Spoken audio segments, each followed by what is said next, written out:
If you've been in this space long enough, you're probably very familiar with the decay of morals, the so-called female liberation, and even stories about girls who want to know themselves more by sleeping with Chad and Tyrone. This kind of story is indeed very common these days, and since she wants an emotionally unavailable guy to commit, and he just uses women for carnal purposes, she ends up with lots of trauma and thinks all men are trash. However, one of our dear subscribers has shared a different story.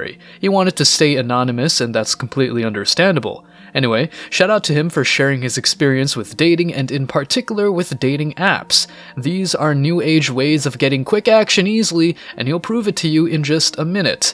But let's first hear what two women have to say about nice guys. Have you ever seen a woman fantasize over the nice guy? No, that's because it doesn't happen. In movies, women always fall for the Christian Greys of the world. The well-dressed, well-spoken alpha men. Those are the guys who get the girls. Elvis? That man didn't follow a single rule, and women loved him for it. This is why you don't see women getting off at the thought of John Legend. Yikes. Now, before you come at us for making fun of nice guys, listen up. Nice guys create transactional relationships. They don't do what they do out of love. They do it out of expectation. That's inauthentic at best and manipulative at worst. When you act like a nice guy who's always trying to appease a woman, you deprive her of her innate desire to relax in your presence. Instead of letting you run the show, she becomes the one in charge of it. And a woman isn't turned off by nice guys because she's toxic. She's turned off by him because she sees right through the act. Women wanting masculinity isn't toxic. It's biology.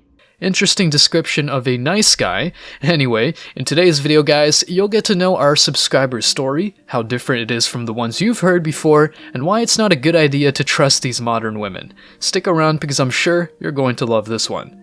But before we go any further, let me share the comment of the day as per usual. Shout out to Just Hey, he said, "Congrats ladies, you got everything you wanted. If you want men, you're gonna have to approach men and try to get them to like you. Meanwhile, I'll be here, working on myself and enjoying my hobbies."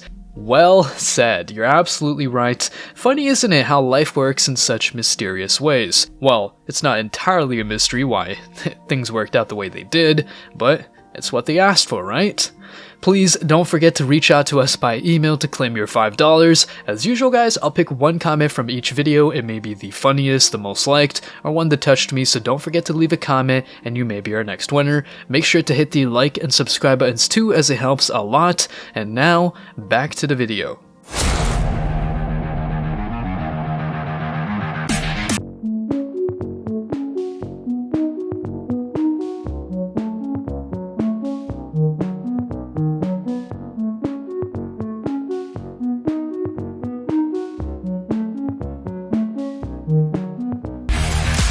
Some guys have really disturbing experiences through dating apps. Check out this case. Guy pulls up to his Bumble date and leaves immediately and unmatches after being catfished. Your profile only had selfies. I was supposed to have a first date tonight, and he just unmatched me on Bumble, so I guess we're not going to get drinks anymore. But I thought I would show you guys my outfit so somebody saw it. So the guy obviously pulled up to the date and felt deceived. He didn't like what he saw. And if women are allowed to have height standards for men, then guys are allowed to have weight standards for women. If I were her, I probably would have put a full body pic on the Bumble app to avoid this exact situation in the future. The story of our subscribers is not that harsh and goes something like this. Recently, I decided to try my hand at the dating scene. You know, they say that life consists of health, money, and love, and since I got the first two quite sorted out, I wanted to find a girl. In particular, I wanted to find a faithful woman, and honestly, I didn't mind paying for coffee dates and the like since I'm well off financially. Since I'm not into being called creepy in a gym for helping women deal with weights, let alone facing awkward situations in the street, I installed Bumble. To impress the girls, my first pic was me walking with the Eiffel Tower in the back, then a selfie with the Sacré-Cœur, and even a pic with my dog. In just a couple of days, I got multiple matches, but most women didn't start the conversation. To the uninitiated, in Bumble, the girl is obliged to start the conversation, but if she fails at it in the first 24 hours, the match goes away. After many girls were not doing their job, I matched with a Korean girl, and I couldn't wait for her to hit me up. She said hello, and I responded in her language since I know a bit of Korean. She was quite straightforward and suggested that we had coffee sometime. I said sure, and proposed a meeting on the weekend. Everything flowed so smoothly via text, and we met in a downtown spot here in Madrid. I didn't want to show her the mainstream places, so I even did lots of research to find interesting monuments and romantic parks. Yeah, sometimes you never know the hidden gems of your city, even if you've been born and raised there. We met up, said hello, how are you in her language, and made a good impression. Honestly, when I saw her in person, I thought she looked different from the girl I saw in the pics, but she was absolutely stunning to me. We went for a quiet walk, she got interested in why I learned Korean, and I cracked some jokes in her language too. My head was on the clouds, but still I was grounded, if that makes sense. I was putting into practice a phrase that goes something like this. If you speak a language they understand, you get to their brain, but if you speak their native language, you get to their heart. Well, you can get to the other parts as well, more on that in a second. After a long walk, we went to a very exclusive cafe, but it had no seats available, so I took her to another place. We both loved it, and the connection between us was getting more evident. After they told us to get out since they were closing soon, we restarted our walk, and since I'm Spanish and she's Korean, I asked her if my physical contact was adequate. That way, I knew if I was doing things right or not. Since I knew a lot about her country and Asia in general, she even wanted to introduce me to her parents. Then, we bumped into some restaurants and explained to her a lot about Latin American and Spanish cuisine. All that while touching her and all that good stuff. She was clearly feeling it and looked at me with strong desire. Sorry for sounding cheesy, but we held hands, walked down one of the most touristy streets, and finally went to a park. We finally kissed and enjoyed the moment a lot. She even wanted to get a French kiss. After a few minutes, I showed her some pics of my dogs, and she told me she wanted to go walk them with me. Stop the cap. We exchanged numbers and said goodbye. I was really excited and happy to meet a Korean girl, not because I've got yellow fever, but because I was able to practice a new language and meet a beautiful girl. I wanted to take action and asked her whether she was available next week. She said yes and even texted literally, "I can go where you are," meaning she wanted to come to my house. You know, she just wanted to see the dogs.